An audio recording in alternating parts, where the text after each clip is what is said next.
Do you want your employees to love you? Let's talk about one question you can ask that can make that happen. As business leaders, it's easy to think and design processes and automation and systems based on what we think we know or how we think the process should be designed. But one question I've found that really successful companies ask, and it leads them to develop really effective automation, is what does my team need to get out of this process?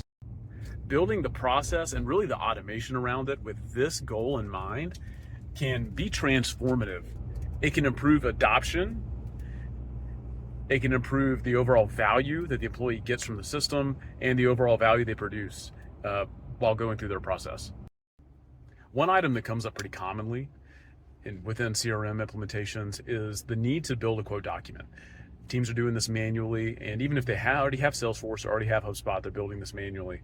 And what we find is that asking this question of what does this team need to get out of this process? Well, one of the things they need to get is a quote document to send to their client to land this deal. Well, building some automation to maybe automatically generate that quote document based on the deal record can be tremendous for that team member. It saves them a ton of time on a repetitive task. It guarantees the results and the standards on that quote document, and it lets them focus on things that are more valuable.